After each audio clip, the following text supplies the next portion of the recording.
오늘의 사연을 시작합니다. 안녕하세요. 저는 며칠 전 아내에게 발로 걷어차이며 이혼 요구를 받는 유부남입니다. 그런데 억울하기도 하고 아니면 아내의 반응이 당연한 것 같기도 하고 답답한 마음에 욕을 왕창 먹을 각오로 사연을 보내봅니다. 제 이야기를 듣고 많은 조언 부탁드립니다. 아내와는 나이차가 무려 8살 차이 납니다. 그래서 주변에서는 많이들 부러워했습니다. 물론 저 역시도 이쁘고 어린 아내이기에 너무 좋지만 때로는 무언가 공감할 수 없고 너무 어리고 해맑기만 한 철없는 여동생 같기도 하였습니다. 그런 아내를 화나게 만드는 단 한 가지가 있습니다. 그것은 장모님입니다. 장모님은 아내의 생모는 아닙니다. 장인어른께서 아내의 생모이자 첫 번째 부인과는 사별을 하셨습니다. 그 후로 아내와 처남을 홀로 키우셨습니다. 아내와 처남이 장가를 간 이후에 어느 날 만나는 여자가 있다며 재혼을 하고 싶다고 말씀을 하셨습니다. 가족들은 처음에 장인어른의 말씀에 당황을 하였지만 모두들 환영한다며 그분을 소개해달라고 하였습니다. 그분이 지금의 장모님이십니다. 처음 뵙는 날의 장모님 모습을 아직도 잊지 못합니다. 장인어른보다 무려 15살이 어린 저보다 고작 3살 많은 누나였습니다. 그리고 복장이 짧은 치마에 짝 달라붙는 티셔츠를 입었고 짙은 화장 냄새가 진동을 하였습니다. 소개하는 자리보다는 나이트나 클럽이 더 잘 어울릴 것 같은 모습이었습니다. 식사와 함께 대화를 오고 갔지만 다들 반응은 냉담했습니다. 아내도 처남도 이거는 아니라면서 절대 반대를 하였고 저나 처남 댁은 별말 없이 암묵적 동의만 하였습니다. 장인어른은 그분의 겉모습과 달리는 속은 여리고 착하다며 이해해달라고 하셨습니다. 평생을 너희의 인생을 위해서 살았는데 남은 장인어른의 인생도 지켜달라고 하셨습니다. 한동안 불화가 있었지만 결국 장인어른 뜻대로 재혼을 하시게 되었습니다. 너무나 어린 새엄마, 새 장모님에 대한 호칭도 부자연스럽고 어색했지만 그래도 장인어른이 행복해하셨기에 모두들 노력하였습니다. 그렇게 행복할 것만 시간은 길지 않았습니다. 2년쯤 지나서 장인어른은 암에 걸리셨고 몇 번의 수술과 항암 치료를 하였지만 약 1년의 투병 생활 끝에 돌아가셨습니다. 아내는 젊은 장모님이 장인어른의 나이나 건강 상태를 고려하지 않은 채 무리하게 여행도 다니고 밤늦게 데이트도 다니고 술도 같이 많이 마시면서 일찍 돌아가시게 된 거라며 원망하였습니다. 제가 봐도 장인어른께서 12년 사이에 많이 수척해지신 것 같았습니다. 그러니 아내는 더욱 장모님을 원망하였고 장인어른이 계실 때에도 가족들과 장모님 사이에는 분명 안 보이는 벽이 있었습니다. 결국 모든 가족들의 원망과 화살은 장모님께 쏠렸습니다. 장인어른은 이렇게 될 것을 미리 예상하셨던 것 같습니다. 어느 날 평소와 다름없이 낮에 시간에 나서 병원에 들렸습니다. 병원비를 결제하고 병실에 올라갔습니다. 장인어른 혼자 계셨고 조용히 할 말이 있다며 바람 쐬려 나가자고 하셨습니다. 맞사위였던 저는 그전에도 장인어른과 소주 한 잔씩 하면서 말동무를 해드리곤 하였습니다. 많이 답답하고 힘드시죠? 하면서 장인어른께 말씀을 드렸습니다. 한참을 고민하시면서 혹시라도 자기가 죽게 된다면 아주 가끔이라도 장모 찾아뵙고 안부라도 물어주면 안 되냐고 하시는 것이었습니다. 그러시며 장모도 많이 외로운 사람이라며 부탁한다고 하셨습니다. 빨리 쾌차하셔서 집으로 가시면 장모님께도 더 잘하고 처갓집에 더 자주 찾아뵙겠다고 하였습니다. 자네만 믿는다며 저한테 여러 번 부탁하셨습니다. 장례가 끝나고 어느 정도 시간이 지났을 때쯤 장모님께 전화를 드렸습니다. 집에 그냥 계신다고 하셨습니다. 퇴근하고 과일 및 고기 등 이것저것 사서 처갓집에 들렸습니다. 아내 보고 같이 가자고 하면 불같이 화를 내며 안 갈 것이 뻔하기에 퇴근길에 혼자 갔습니다. 장모님께서 말을 안 한지 사람을 안 만난 지 며칠이나 지났는지 모르겠다며 반갑다고 하셨습니다. 장모님도 많이 수척해지시고 예전과 달리 얼굴에 그늘이 가득했습니다. 장모님의 이런저런 넋두리와 저녁 식사를 마치고 나왔습니다. 다음에 또 오겠다고 인사를 드린 후 나왔습니다. 고맙다고 자주자주 놀려오라고 하시는 모습에 마음이 아팠습니다. 그날 이후 2, 3일에 한 번씩은 꼬박꼬박 전화를 드렸습니다. 집에만 계시지 말고 친구도 만나시고 나들이도 다니시라고 말씀을 드렸습니다. 갈 곳도 만날 사람도 없다며 그냥 집이 좋다고 하셨습니다. 그래서 정말 외출하고 싶으신데 가실 곳이 없으시면 점심때 회사 근처로 오셔서 전화 달라고 하였습니다. 언제든지 나가서 맛있는 점심 사드리겠다고 하였습니다. 그 후로 가끔 오셔서 점심도 같이 먹고 카페도 가서 대화도 하였습니다. 어느 날 아내가 이런 사실을 알게 되었고 저한테 불같이 화를 내었습니다. 그래서 장인어른 부탁부터 있었던 사실을 전부 이야기해 주었습니다. 아내는 장인어른의 부탁을 무시하지 않고 들어준 것은 고맙지만 앞으로 장모님과 개인적인 연락은 하지 않았으면 좋겠다고 하였습니다. 그리고서는 장모님께 전화해서 더 이상 자기의 새엄마도 저의 장모도 아니니 연락하지 말라고 하였습니다. 이 사실은 처남에게도 알렸습니다. 처남도 아내에게 그 정도까지는 할 필요 있냐며 심한 거 아니냐고 하였지만 아내는 확고했습니다. 그렇게 한두 달 지났을 때 장모님께 연락이 왔습니다. 그래도 가끔은 제가 연락을 줄 거라고 생각했는데 한 번도 안 와서 서운했다며 시간 될 때 처갓집에 놀려오라는 것이었습니다. 집에 이것저것 고장나고 교체해야 될 것은 많은데 할 줄도 모른다며 도와달라는 것이었습니다. 그래서 요번 주말에 한번 찾아뵙겠다고 말씀을 드렸습니다. 아내에게는 주말에 회사 상무님들이랑 골프 약속이 있다고 거짓말을 하고 처갓집으로 갔습니다. 장모님께는 반갑게 맞이해 주셨습니다. 수도, 전구, 벽지 보수, 문고리 등등 수리 및 교체를 하였습니다. 그 집도 아내가 어릴 때부터 살던 집이다 보니 이래저래 오래돼서 고장난 것들이 많았습니다. 점심때가 훌쩍 지나서야 모든 것이 끝났고 늦은 점심을 먹게 되었습니다. 장모님께서는 고생 많았다며 맛있는 음식과 막걸리를 주셨습니다. 한 잔 두 잔 주시는 대로 마시다 보니 조금 취하게 되었고 소파에 쉬다가 잠이 들었습니다.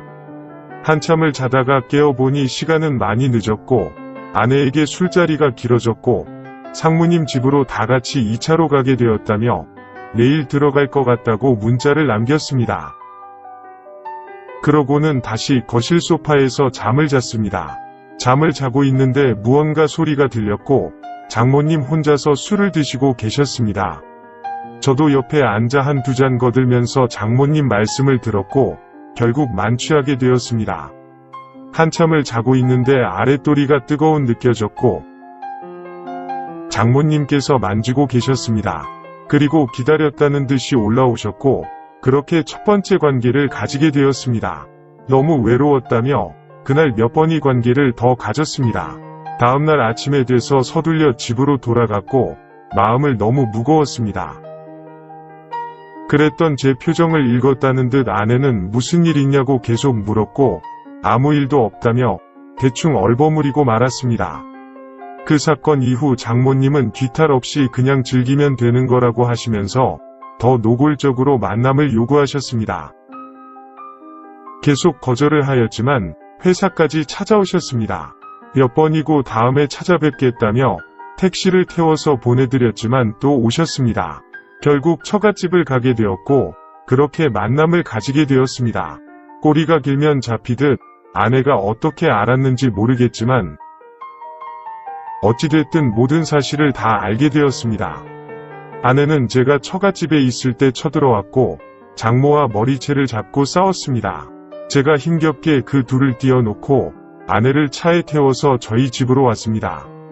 오는 길에 장모와 아내는 전화로 싸웠고 그 와중에 장모의 이야기를 듣게 되었습니다. 아내의 태도가 너무 마음에 안 들어서 일부러 꼬시고 관계를 가진 거라며 자기는 오랜만에 남자 맛도 보고 좋았다며 아내 보고 남편 관리나 잘하라는 것이었습니다. 그렇게 집에 오자마자 아내는 저를 죽도록 때렸고 이혼하자며 집에서 나가라고 하였습니다. 그렇게 집에서 쫓겨나서 회사 근처 고시원에서 생활한 지 2주 되었습니다. 한 번이 실수해서 멈추지 못한 점, 계속되는 만남의 요구를 거절하지 못한 점, 만남을 가진 점, 아내의 신뢰와 믿음 저버린 점 등 제 잘못이 많은 것을 잘 알고 있습니다. 하지만 장모님의 그런 악의적인 의도로 벌어진 일들이라는 것이 억울하기도 합니다. 아내는 무조건 이혼할 것 같은데 저는 어떻게 해야 할까요? 용서받을 수 있을까요? 오늘의 사연은 여기까지입니다. 구독과 좋아요, 알림 설정 부탁드립니다. 긴 글을 읽어주셔서 감사합니다. 구독과 좋아요 꾹꾹 눌러주세요. 꾹꾹. 알림 설정도 꾹꾹 눌러주세요.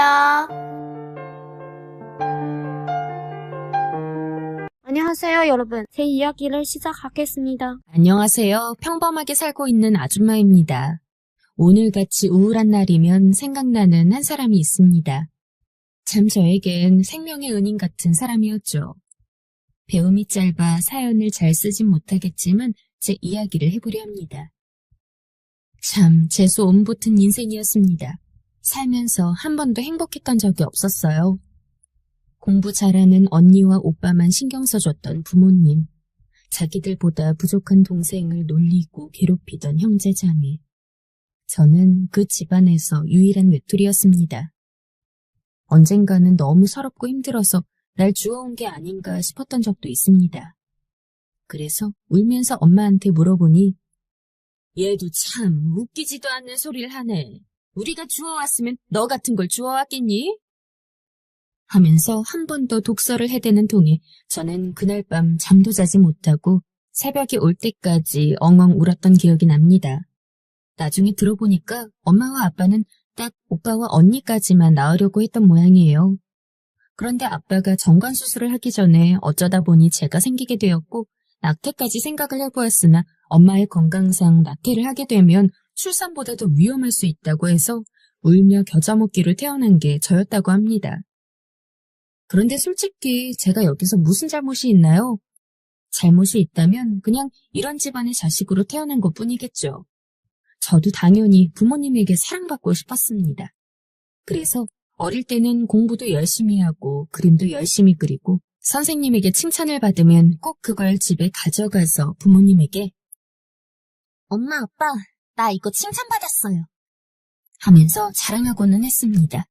하지만 부모님은 제가 뭘 자랑하든 전혀 신경 쓰지 않으셨죠. 엄마 바쁘니까 그거 치워라. 계속된 거부는 제 마음의 문을 닫게 했고 저를 소극적으로 만들었습니다.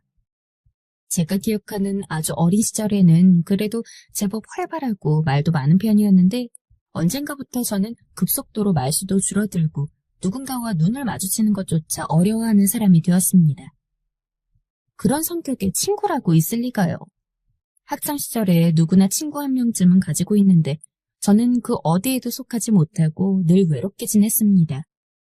급식도 언제나 혼자 앉아서 먹고 등하교도 혼자 하고 다른 애들은 학교 끝나고 친구들이랑 떡볶이 먹는다, 돈가스 먹는다 이러면서 놀러 다니는데 저는 언제나 그것을 멀리서 보며 부러워할 수밖에 없었습니다.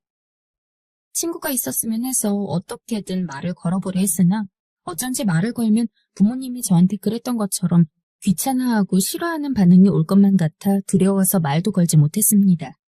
그래도 중학교까지는 그냥 친구가 없이 외로운 정도로만 그칠 수 있었지만 고등학교 가서는 이런 저를 따돌리는 애들이 생기기 시작했어요. 반 행사에 관한 전달 사항을 저만 전달받지 못하는 일부터 시작해서 제가 걸어가면 발을 걸어서 넘어지게 만든다거나 어쩌다 짝이라도 바꾸어서 저랑 짝이 된 애는 대놓고 인상을 찌푸리면서 다른 친구들과 다 들리게 제 욕을 하는 일도 부지기수였습니다. 누군가는 제가 다른 사람과 친해지려고 노력하지 않아서 그런 거라고 말씀하실 수 있겠지만 제가 아무리 먼저 누군가한테 말을 걸 용기가 없었다고 해도 왕따를 당할 만큼 잘못한 건 아니라고 생각합니다.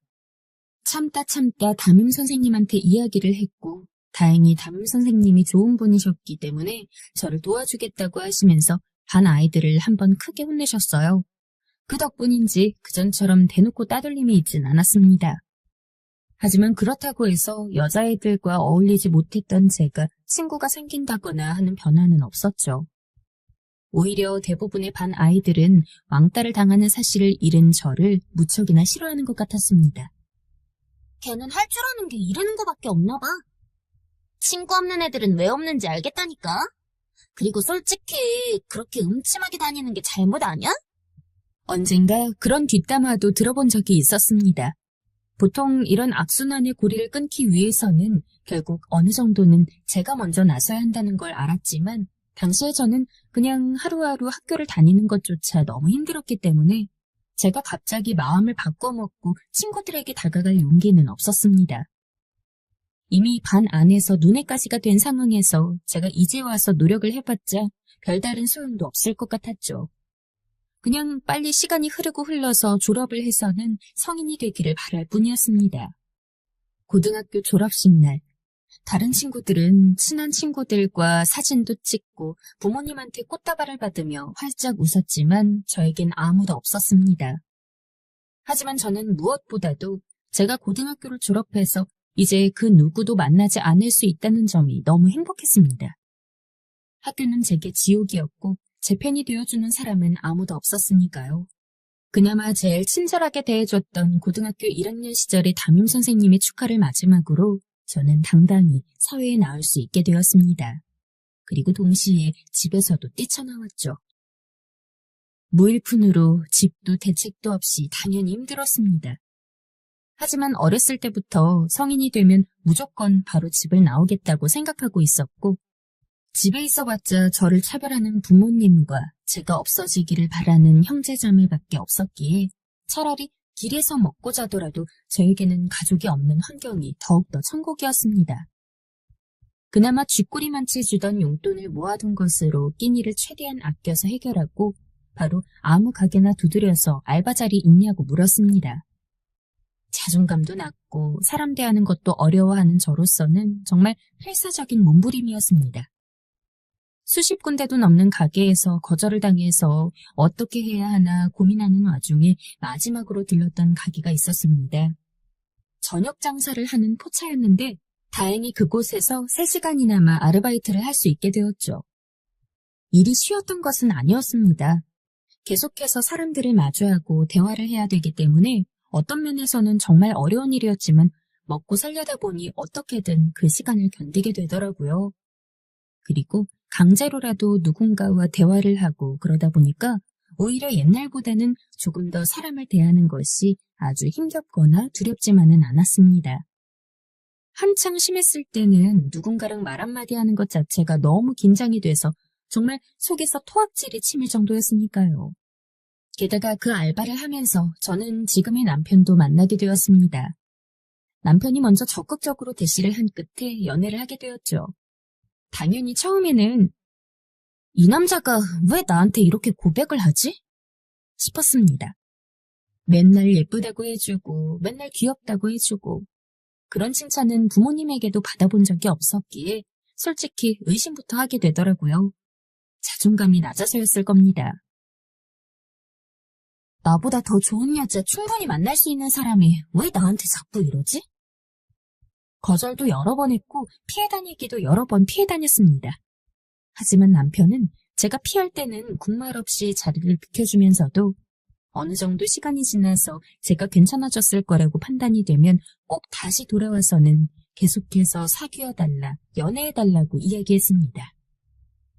저는 연애를 해본 적도 없고 앞으로도 연애할 생각은 없어요.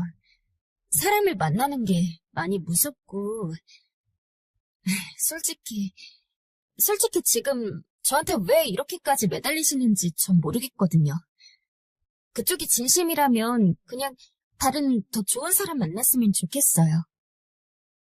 그러나 거절하면 거절할수록 더욱 불타는 건지 뭔지 남편은 저를 포기하지 않았고 결국 그냥 조금 사귀면 알아서 나가 떨어지겠거니 싶어서 결국 전 남편과 연애를 하게 되었습니다. 하지만 남편과의 연애는 제 상상 그 이상이었죠. 남편은 조금 우유부단하지만 그래도 다정한 사람이었고 제대로 된 사랑을 받지 못했던 저에게 진짜 사랑이 뭔지를 알려준 유일한 사람이었습니다. 평생 저를 홀대한 부모님 밑에서 자랐기 때문에 결혼 생각도 없었고, 설사 결혼을 하더라도 절대 애를 낳지 않겠다고 다짐했던 저인데, 남편은 이러한 제 생각까지도 어느 정도 바뀌게 만들어줬습니다. 한 5년 정도 사귀다 보니까 자연스럽게 그런 생각이 들더라고요. 내가 이 남자랑 결혼을 하면 어떨까? 이 남자랑 결혼을 해서 가정을 꾸리고 아이까지 있다면 어떤 기분일까? 하고요.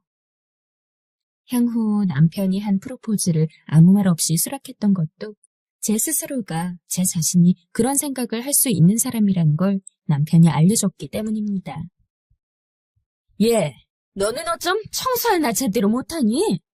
하지만 결혼 후에 행복했던 일만 있었던 것은 당연히 아니었습니다. 처음 결혼 허락을 받을 때부터 시어머니는 제가 그리 탐탁치 않아 보였죠. 아니나 다를까 결혼을 하고선 남편과 분가를 했는데도 시어머니는 시도 때도 없이 찾아와서는 잔소리 아닌 잔소리를 퍼부었습니다. 이게 시집살이구나 싶더라고요. 시어머니가 뭐라고 하든 무조건 웃으면서 괜히 트집 잡힐 일 없게 잘하려고 했지만 제가 아무리 열심히 노력한다고 하더라도 시어머니가 이를 알아주지 않았습니다. 여보, 미안해. 엄마 때문에 힘들지? 남편한테 이야기를 할 수도 없었습니다. 남편은 이미 시어머니가 저에게 이렇게 시집살이를 시킨다는 걸 알고 있었지만 원체 효자이기도 하고 성격 자체가 단간이 없어서 중재를 잘 못하는 편이었거든요. 그래서 늘 시어머니가 돌아간 뒤 저와 둘이 방에 있을 때마다 자기가 미안하다며 사과를 하고 제가 힘들어하는 것을 공감해주는 게 전부였습니다. 엄마, 왜 그렇게 자꾸 형수님한테 그러세요? 형수님이 멀리서 여기까지 왔는데. 그나마 도련님이 제 편이 되어주었습니다. 남편보다 5살이 어린 도련님은 당시 여자친구 없이 시어머니와 시아버님과 함께 살았는데 제가 명절 때나 시부모님 생신 때나 중요한 날에 시댁에 가서 시어머니에게 시집살이를 당하고 있으면 언제나 도련님이 와서는 말려주었습니다. 형수님도 엄마한테 할 말은 해요. 저희 엄마가 형을 너무 애지중지 키워서 형수님 아무 잘못 없는데도 그냥 마음에 안 들어하는 거니까 너무 개념치 않아도 되고요. 결혼해서 한 가족이 되었다곤 해도 남은 남이니까 보통 시부모님 제외하고 다른 시댁 식구들까지 알뜰하게 챙기는 경우는 못 봤는데 저 같은 상황에서는 제가 힘들 때 실질적으로 도움이 되는 게 도련님이다 보니까 자연스럽게 평소 뭘 살 때도 도련님 줄 거 하나를 살까라는 생각이 절로 들었습니다. 어지간한 형수와 도련님 관계보다는 친근하게 지냈다고 생각을 해요. 도련님이 참 좋은 사람이었기 때문에 나중에 좋은 여자랑 결혼해서 잘 살았으면 좋겠다 하고 생각할 때도 있었죠. 하지만 꽤 오랫동안 여자친구도 없이 혼자여서 결혼 생각이 아예 없는 걸까 싶었는데 한 2년쯤 지났을 때 도련님이 갑자기 결혼할 여자가 있다고 한 모양입니다. 당신도 어서 준비해. 우리 빨리 가야 되니까. 지금 엄마가 벌써 난리야. 어떤 여자가 우리 용식이 데려가는 거냐고. 불이 나게 준비를 해서 시댁에 가니까 이미 도련님과 도련님이랑 결혼을 약속한 예비 아랫동서가 와 있었습니다. 그리고 그 앞에서 시어머니는 깐깐한 표정으로 아랫동서를 위아래로 훑어봤죠. 어쩐지 결혼을 하게 되면 저처럼 시집살이에 시달릴 것 같아서 벌써부터 안쓰러웠습니다. 어색하게 인사를 하고서 시부모님 주변에 앉았는데 기다렸다는 듯이 시어머니가 온갖 질문을 하더군요. 가족관계는 어떻게 되는지, 돈은 얼마나 버는지, 재산은 어느 정도 있는지. 신기했던 건 아랫동서가 정말 막힘 하나 없이 술술 이야기했다는 점입니다. 에휴, 겨우 그 정도 가지고 우리 용식이랑 결혼을 하겠다고? 게다가 시어머니가 아무리 까탈스럽게 이야기하며 반대를 하려고 해도 아랫동서는 전혀 굴하지 않았습니다. 제가 다른 잘 사는 사람들에 비해서 아주 좋은 환경을 갖고 있는 건 아니지만 용식 씨랑 결혼해서 둘이 가정 꾸리며 살아가기엔 부족함은 없다고 생각해요. 앞으로 아이 낳을 때까지 전 계속해서 돈 벌 거고 지금도 충분히 저축해둔 돈이 있기 때문에 그런 부분도 걱정하지 않으셔도 괜찮습니다, 어머님. 저랑은 완전히 다른 사람이었습니다. 시어머니 눈을 똑바로 마주하면서 할 말은 다 하는 아랫동서의 모습이 얼마나 멋있었는지. 게다가 말이 아랫동서지 그냥 바깥에서 만났으면 오히려 제가 더 동생이었습니다.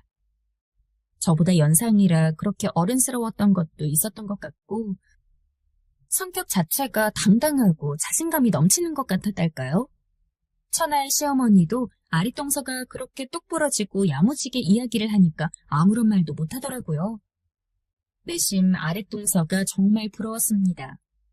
제가 저 성격의 반의 반이라도 닮았으면 지금은 더 훨씬 나았을 텐데 하는 생각에 말이죠. 게다가 아랫동서는 말투가 날카롭고 뭘 말해도 따박따박 이야기하는 경향이 있어서 얼핏 보기엔 좀 냉정해 보였지만 친해지면 정말로 가까운 사람 챙길 줄 아는 좋은 사람이었습니다. 제가 언제 한번 교통사고를 크게 당한 적이 있었어요. 장을 보고 오는 길이었고 신호가 없는 횡단보도를 건너는데 저를 미처 보지 못했던 차가 달려오다가 저를 치고 만 것이었죠.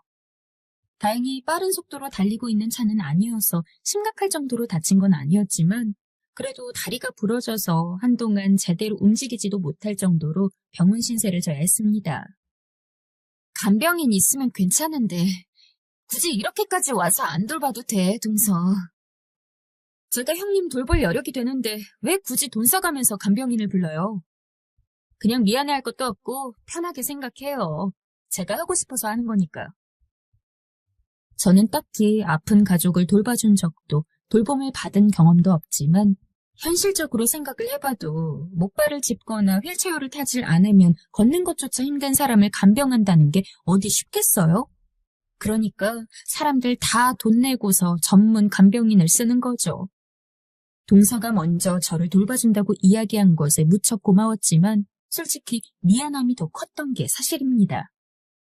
한 달 가까이 입원을 해 있어야 했고 그때까지 매일매일 동서가 병원에 상주하면서 화장실도 봐줘야 하고 씻는 것도 도와줘야 하고 정말 이만저만 민폐잖아요. 그리고 아주 어릴 때보다 조금 나아졌다지만 이렇게까지 가까이서 동서와 매일 이야기하는 것은 솔직히 좀 어려웠습니다. 하지만 동서는 꿋꿋이 제 곁에서 제가 퇴원을 할 때까지 도와주었어요. 제가 불편해하는 티가 분명히 났을 텐데 그것에 대해서 아무 말도 하지 않았죠. 대신에 가만히 이런 말을 던지기만 했습니다.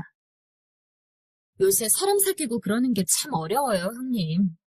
저도 진짜 안 그래 보이겠지만 누군가랑 친해지는데 참 많이 생각을 해보게 되는 것 같아요. 그래도 노력을 하면 언젠가는 좋아지더라고요. 사실상 사회 부적응자나 다름없는 저를 위한 동서의 위로 아닌 위로였습니다.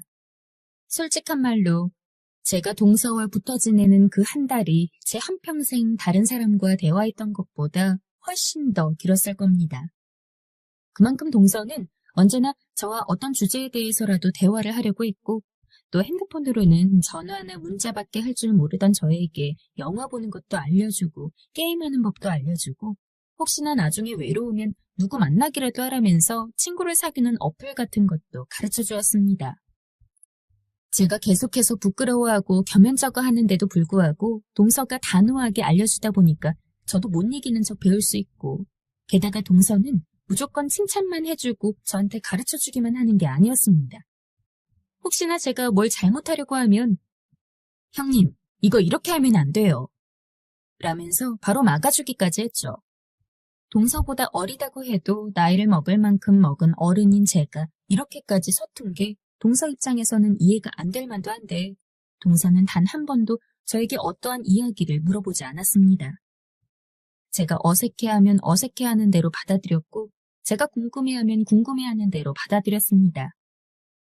지금껏 살면서 그렇게까지 저를 위해준 사람이 없었는데 동서는 어쩌면 제 인생에서 처음 사귄 친구나 다름없었을 겁니다. 저도 남들처럼 평범하게 살아갈 수 있도록 도와주고 용기를 북돋아준 유일한 친구 말이죠. 아이를 키우면서 산후 우울증으로 힘들어할 때도 동서가 참 많이 도와줬습니다. 비슷한 때 아이를 낳아서 자기도 아이 키우기 힘들 텐데 아직 젖도 못된 애를 안고 와서는 저한테 기분 좀 풀리라고 삼계탕을 끓여주기도 했고 어떤 때는 남편들한테 각자 아이를 맡기고서는 저만 데리고서 영화도 보고 쇼핑도 한 적이 있었습니다. 아마 동서가 없었다면 제 육아는 너무 힘들고 지쳤을 것 같아요. 그래도 비슷한 처지에 있는 동서가 저보다 더 어른스럽게 저를 잘 봐주고 그래서 아이가 성인이 될 때까지 저도 힘내서 버틸 수 있었습니다. 도련님도 참 인성이 좋은 사람이어서 생각해보면 동서 같은 사람이 도련님이랑 결혼을 하게 된 게 천운이었던 것 같아요. 가끔 동선에 놀러가면 도련님이 동서 먹으라고 과일도 깎아주고 그러는데 물론 저희 남편도 집안일을 안 하는 건 아니지만 솔직히 대부분 집안일이나 그런 건 다 여자 몫이잖아요. 그런데 동선에는 그런 개념이 없나 보더라고요. 도련님한테 언젠가 은근슬쩍 물어보니 아내는 아이 돌보는 것 때문에 더 힘든데 집안일이라도 제가 같이 해야죠.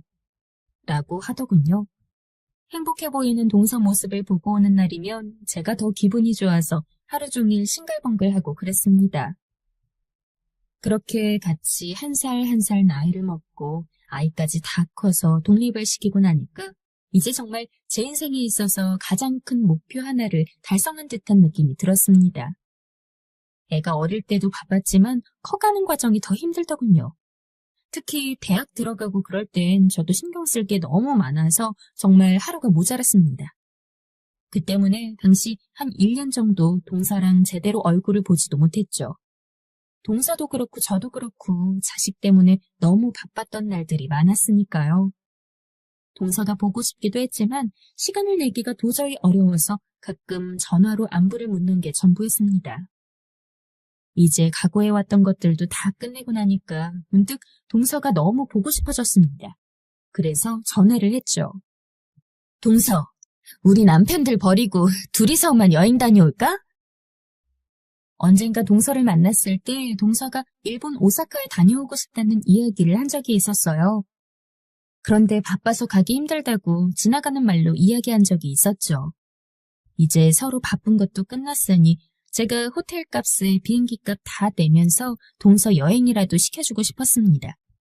하지만 동서가 아무 말도 안 하고 그냥 웃기만 하더라고요. 그러면서 다음에 연락 주겠다고 전화를 끊었습니다.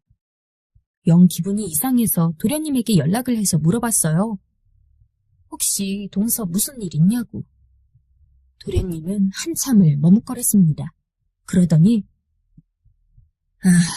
형수님은 제 와이프랑 잘 지냈으니까 조금이라도 일찍 아시는 게 맞을 것 같네요. 라며 믿을 수 없는 이야기를 꺼냈죠. 동서가, 그 건강하고 언제나 똑부러지던 동서가 암으로 시한부 판정을 받았고 이미 병원에 입원한 지 오래되었으며 앞으로 한 달 안에 죽을 확률이 크다는 이야기였습니다. 저도 모르게 도련님한테 왜 그런 이야기를 진작 안 알려줬냐고 어떻게 이제 알게 하냐고 소리를 질렀어요. 죄송해요, 형수님. 아내가 절대로 형수님한테 이야기하지 말라고 했어요. 형수님 요즘 바쁜데 자기 때문에 신경 쓰면 더 힘들 거라고. 무슨 정신으로 동서가 입원한 병원에 갔는지 모르겠습니다. 병실에 도착했는데 그 당당하고 늘 자신감 넘치던 동서가 헬쓱한 얼굴로 파리하게 웃으며 절 보는데 정말 바보처럼 엉엉 눈물이 나더라고요. 정말 힘든 사람은 동서일 텐데 내가 울어서는 안 되는데. 아무리 마음을 다잡아도 눈물이 멈추지 않았습니다. 나 힘들 때 도와준 건 동서인데 나는 아무것도 해줄 수 없다는 현실이 너무 슬펐고 정말 동서가 금방이라도 멀리 떠날 것만 같아서 두려웠습니다. 동서는 아무 말도 안 하고 그저 웃으며 제 손을 잡았죠. 괜찮다는 듯이. 그리고 거짓말처럼 딱 한 달 뒤 동서가 하늘나라에 갔습니다. 장례식을 치르고 멍한 정신으로 시댁 거실에 앉아있는데 도련님이 편지 한 장을 건네주더라고요. 동서가 죽기 전에 편지를 썼었는데 저한테 쓴 것도 있다면서요.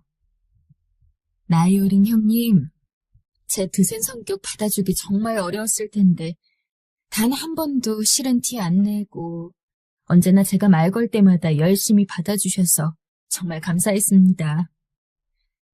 저한테는 남편을 만난 것 다음으로 형님을 알게 된 게 제 인생의 큰 복 중 하나인 것 같아요. 형님이 저랑 자주 어울려 주셔서 저도 애 키우면서 힘든 일상에서 벗어나서 기분도 전환하고 조금 더 건강하게 살 수 있었던 것 같아요. 이렇게 시한부 판정을 받고 나니까 왜 이렇게 형님에게 고마운 것들이 많이 떠오르는지. 이럴 줄 알았으면 평소에 고맙다고 이야기를 많이 할 걸 그랬어요. 하지만 형님은 착하니까, 그리고 똑똑하니까 굳이 제가 이야기하지 않아도 언제나 형님에게 고마운 마음 갖고 있다는 거 알고 있으리라고 믿습니다. 형님이 제 형님으로 있어주셔서 너무 좋았어요. 저도 형님에게 좋은 동서였을까요? 부디 그랬으면 좋겠습니다. 이제 얼마 뒤면 만날 수 없겠지만 그래도 가끔씩 저를 기억해 주시면 좋을 것 같아요. 형님 덕분에 그래도 즐겁게 살다 갑니다. 제 자식놈 다 커서 별로 걱정할 건 없겠지만 그래도 한 번씩만 들여다봐 주셨으면 좋겠어요. 동서가 쓴 편지를 가슴에 안고 한동안 아무 말도 못했습니다. 그리고 미친 듯이 슬픔이 밀려왔습니다. 그리고 아주 원 없이 펑펑 울었습니다. 하지만 최대한 빨리 털고 일어나려고 했습니다. 하늘에서 동서가 볼 때도 제가 자신을 잃은 슬픔 때문에 계속 힘들어하는 것보다는 툭툭 뿌리치고 일어나서 남은 제 삶을 열심히 사는 걸 더 좋아할 테니까요. 요즘같이 추운 봄이면 하늘나라에 간 동서가 참 생각이 많이 납니다. 언제나 마음 따뜻하던 우리 동서. 다음 생에는 부디 더 건강하고 이번 삶보다 조금 더 행복하게 살 수 있었으면 좋겠습니다. 서울에 혼자 올라와 원룸에 사는데 이른 아침부터 주인 아줌마한테 전화가 왔다. 301호 아가씨가 일찍 출근을 해야 하는데 주인 아줌마 차가 앞을 가로막고 있어 출근을 못하고 있다고.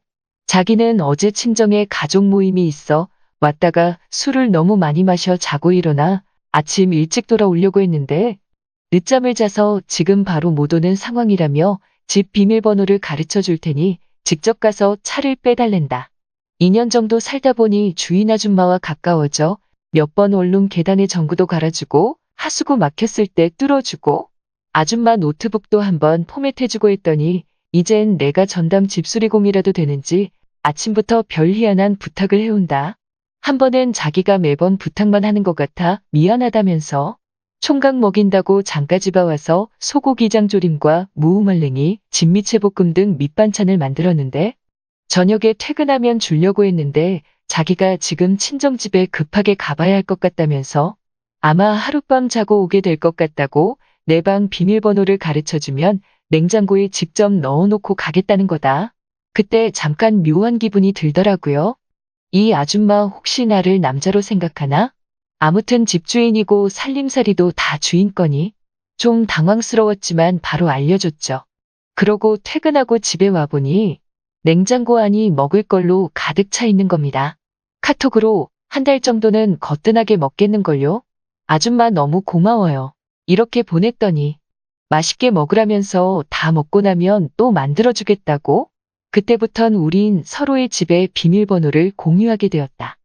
안녕하세요. 올해 30살 평범한 미혼남입니다. 3년 전 여름쯤에 지방대를 졸업과 동시에 서울의 첫 직장을 얻었고 회사 근처에서 자취를 시작한 지 횟수로 벌써 3년째이다.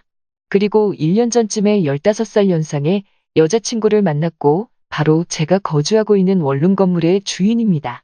처음에 이사한 날 계약서를 적으며 잠깐 이야기를 나눴을 때부터 호감이 갔습니다.